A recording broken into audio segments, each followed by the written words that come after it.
All right, welcome to The Explainer. Today we are diving deep into something so fundamental we might just take it for granted, the freedom to vote. But what if I told you we've kind of forgotten just how much power is packed into that one simple act? Let's get into it. Okay, let's be real for a second. Have you ever thought this? You know, that in this giant sea of millions of people, your one little vote is just a drop in the ocean. It's a really common feeling. But honestly, it might just be the most dangerous myth in a democracy. So over the next few minutes, we're going to tear that idea apart. We're going to show you step by step why your vote isn't just some abstract right. It's an actual incredible tool. A tool for you and for all of us. First things first. Let's get right down to the foundation. See, your individual vote, it isn't just some tiny piece of the puzzle. Nope. It's the bedrock, the absolute core that the entire system of democracy is built on. I mean, we've all heard this classic line, right? Government of the people, by the people, for the people. But what does by the people actually mean in practice? Well, it looks like a voting booth. That's the mechanism. That's how we turn that big, fancy idea into something real. It's how we, the people, actually get to govern. And this really gets to the heart of it all. When a whole bunch of us show up to vote, it sends a message that you just can't ignore. It proves that the system is legit and that the folks in charge have to answer to us, the many, not just some small, powerful group. High voter turnout is what keeps the power right where it belongs, with the people. Okay, that's the big picture, the political theory. But let's bring this down to earth. Let's talk about your life. Because this stuff isn't just happening in textbooks. The choices made at the ballot box have a direct, real-world impact on your day-to-day reality. Just look at this. Think about it. The amount of tax that comes out of your paycheck, that's connected to who gets elected. That money then funds our local hospitals. The quality of your kids' school, the budget for their teachers, that's decided by the same people who are making rules about our environment. These things aren't just random. They're all part of a chain of decisions, and your vote is your link in that chain. It's your voice. Wow. This really changes how you look at it, doesn't it? Choosing not to vote, it isn't some neutral act. It's not really a protest. It's you actively giving away your power. You're literally handing over the controls to other people whose goals and interests might be the total opposite of yours. But here's something we really need to remember. This power we have today, it wasn't just handed to us on a silver platter.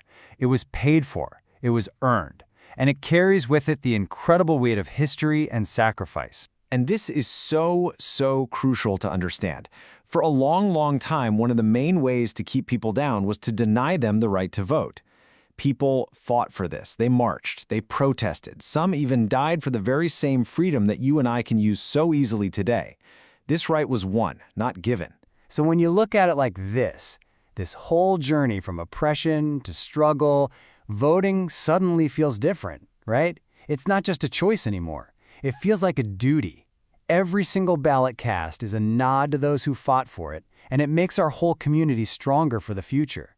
You could say it's our turn to carry that torch. But what happens if we drop that torch? Well, that brings us to the biggest threat to this freedom we're talking about, and that threat is apathy. The danger of us, as a group, just staying silent. You see, when people stop showing up, when they stop participating, that power doesn't just disappear into thin air. It creates a vacuum. And that empty space, it gets filled and fast. Usually by people who, let's just say, don't have our best interests at heart. The stakes here really couldn't be any higher. It's like we're standing at a crossroads with two totally different paths. Down one path, you have high voter turnout. That leads to leaders who are held accountable and democratic institutions that are strong.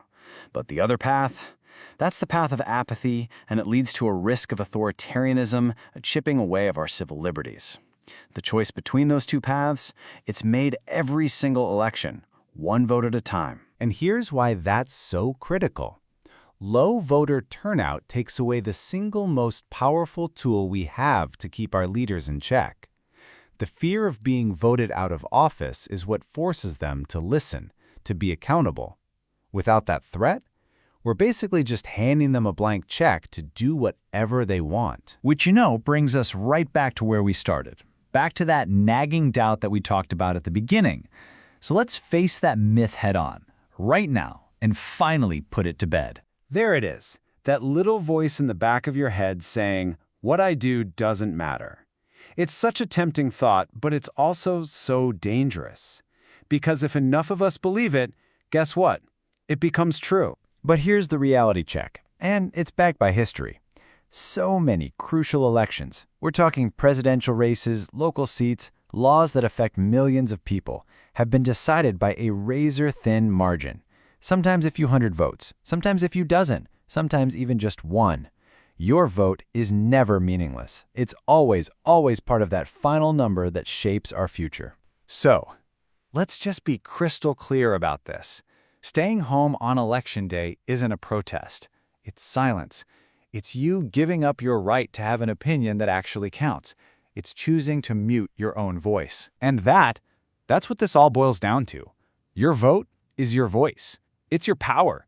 It's the tool you have to help shape the world around you. So, I'll just leave you with this one last question to think about. If you don't use your voice, who's going to speak for you?